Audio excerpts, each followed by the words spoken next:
ಭಾನುವಾರ ಸಂಜೆ 5 ಗಂಟೆಗೆ ನಾವು ಯಾವಾಗಲೂ 40-50 ವರ್ಷದಲ್ಲಿ ನಾವು ಯಾವಾಗಲೂ ಅಂತ ಗಾಳಿ ನೋಡಿಲ್ಲ,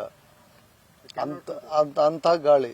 ಹಂಗಾಗಿ ಇರೋದು ನಮ್ಮ ಎಲ್ಲಿ ಎಷ್ಟು ಮೇಜರ್ ಕ್ರಾಪ್ ಅಡಿಕೆ ಇರೋದ್ರಿಂದ ಸರ್ ನಮ್ಮ ಏರಿಯಾದಲ್ಲಿ ಅರ್ಧಕ್ಕರ್ಧ 50% ಹೋಗಿದೆ ಎಲ್ಲರದು. ಕೆಲವೊಬ್ಬರದು ಮುಕ್ಕಾಲು ಭಾಗನೇ ಹೋಗಿದೆ ಅಡಿಕೆ.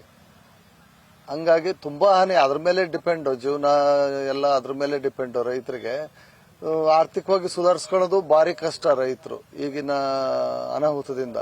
ಹಂಗಾಗಿ ಇದನ್ನ ರಾಷ್ಟ್ರೀಯ ವಿಪತ್ತು ಅಂತ ಘೋಷಣೆ ಮಾಡಿ ಪರಿಹಾರ ಕೊಡಿಸ್ಬೇಕಂತ ನಾವು ಎಲ್ಲರ ವತಿಯಿಂದ ನಾನು ಮನವಿ ಮಾಡ್ಕೊಳ್ತಾ ಇದ್ದೀನಿ. 5 ಗಂಟೆ ಸುಮಾರು 5 ಗಂಟೆ ಸುಮಾರು ಒಂದು ಮುಕ್ಕಾಲು ಗಂಟೆ ಬಂತು ಸರ್. ಮುಕ್ಕಾಲು ಗಂಟೆ ಭಾರಿಗಳೇ ನಾವು ಇತಿಹಾಸದಲ್ಲೇ ನೋಡಿಲ್ಲ ಬಿಡ್ರಿ ಇದು ಈ ತರನ.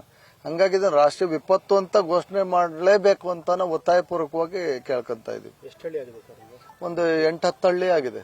ಮಲ್ಲಾಪುರ, ಮೈದೋಳಿಂದ ಈ ಕಡೆ ಕಲ್ಯಾಣ ಸರ್ಕಲ್ ಒಂದು 25-30 ಹಳ್ಳಿ ಇರ್ಬೋದು ಎಲ್ಲ ಸೇರಿ ಅಷ್ಟೇ. ಅಯ್ಯೋ, ಲಕ್ಷಾಂತರ ಎಕರೆ ಹೋಗಿದೆ. ಅದರಲ್ಲಿ ಹೇಳಕ್ಕೆ ಇಮೇಜಿನೇ ಮಾಡ್ಕೊಳಕ್ಕಾಗಲ್ಲ, ಅಷ್ಟು ಹಾಳಾಗಿದೆ ಫಸಲು.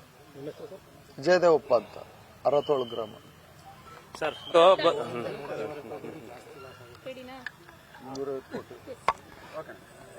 ಭದ್ರಾವತಿ ತಾಲೂಕು ಶಿವಮೊಗ್ಗ ಡಿಸ್ಟಿಕ್ ಭದ್ರಾವತಿ ತಾಲೂಕು ಅರತೋಳು ಗ್ರಾಮದಿಂದ ನಾವು ಮಾತಾಡ್ತಾ ಇದ್ದೀನಿ.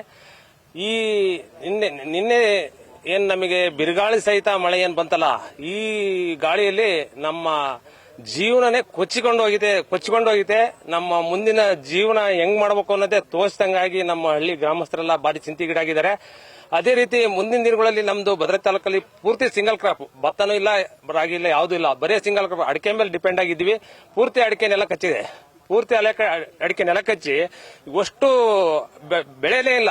ಈಗ ಮತ್ತೆ ನಾವು ಬೆಳೆಸಬೇಕು ಅಂದ್ರೆ 10-12 ವರ್ಷ ಬೇಕು. ಈ ಬೆಳೆ ಬೆಳೆಸಬೇಕು ಅಂದ್ರೆ 12 ವರ್ಷ ತನಕ ನಾವು ಜೀವನ ಹೆಂಗ್ ಮಾಡ್ಬೇಕು? ನಾವು ಕೇಂದ್ರ ಸರ್ಕಾರಕ್ಕಾಗ್ಲಿ ರಾಜ್ಯ ಸರ್ಕಾರಕ್ಕಾಗ್ಲಿ ಈಗ ಈ ವರ್ಷ ಈಗ ಹಾಕಿದ್ರೆ 3 ತಿಂಗಳಿಗೆ ಬೆಳೆ ಬರುತ್ತೆ ಅನ್ನೋದ್ರೆ ಹೆಂಗೋ ರೈತ ಜೀವನ ಮಾಡ್ಬಿಡ್ಬೋದು. ಮತ್ತೆ ಹೆಂಗೋ ಬೆಳೆಸ್ಕೊಂಡು ಹೆಂಗೋ ಕಷ್ಟಪಟ್ಟು ಮಕ್ಕಳು ವಿದ್ಯಾಭ್ಯಾಸ ಇರ್ಬೋದು, ಆರೋಗ್ಯ ಸಮಸ್ಯೆಗಳಿಗಿರ್ಬೋದು, ಜೀವನಕ್ಕಿರ್ಬೋದು, ಎಲ್ಲದಕ್ಕೂ ಹೆಂಗೋ ಮೇಂಟೈನ್ ಮಾಡ್ಬೋದು. ಈ 10 ವರ್ಷ ಮತ್ತೆ ಬೆಳೆ ಬರಕ್ ನಮ್ಗೆ 10 ವರ್ಷ ಆಗುತ್ತೆ. ಅಲ್ಲಿ ತನಕ ನಾವ್ ಹೆಂಗ್ ಮೇಂಟೈನ್ ಮಾಡ್ಬೇಕು? ಹಂಗಾಗಿ ಸಣ್ಣ ಪುಟ್ಟ ಪರಿಹಾರ ಅಂತ ಒಂದು ಘೋಷಣೆ ಮಾಡಿದ್ರೆ ನಮ್ಗೆ ಯಾವುದೇ ರೀತಿ ಅನುಕೂಲ ಆಗೋದಿಲ್ಲ. ಇದು ಗಂಭೀರವಾಗಿ ತಗೊಂಡು ರಾಷ್ಟ್ರ ಮಟ್ಟದಲ್ಲಿ ಇದನ್ನ ಚರ್ಚೆ ಆಗಿ ನಿಜವಾಗ್ಲೂ ಇದು ಪ್ರಕೃತಿ ವಿಕೋಪ ಆಗಿರೋದ್ರಿಂದ ರಾಷ್ಟ್ರೀಯ ವಿಪತ್ತು ಅಂತೇಳಿ ಘೋಷಣೆ ಮಾಡಬೇಕು. ಕೇಂದ್ರದಿಂದ ದೊಡ್ಡದಾಗಿ ಪ್ಯಾಕೇಜ್ ಕೊಡಬೇಕು ಅಂತ ನಿಮ್ಮಲ್ಲಿ ಮನವಿ ಮಾಡ್ತೀನಿ. ಎಲ್ಲಾ ಗ್ರಾಮಸ್ಥರನ್ನು ನಮ್ದೇ ನಿನ್ನೆ MP ಅವರು MLA ಅವರೆಲ್ಲ ಬಂದು ಹೋಗಿದ್ರು.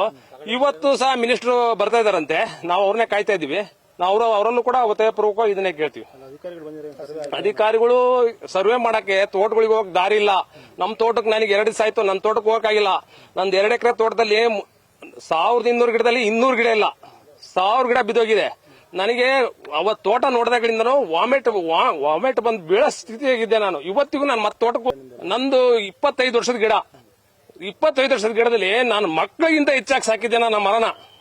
ಇವತ್ತು ನನಗೆ ಕಣ್ಣ ನೀರು ಬರ್ಬೇಕು, ಆ ಪರಿಸ್ಥಿತಿಗೆ ಬಂದಿದ್ದೀವಿ ನಾವೀಗ.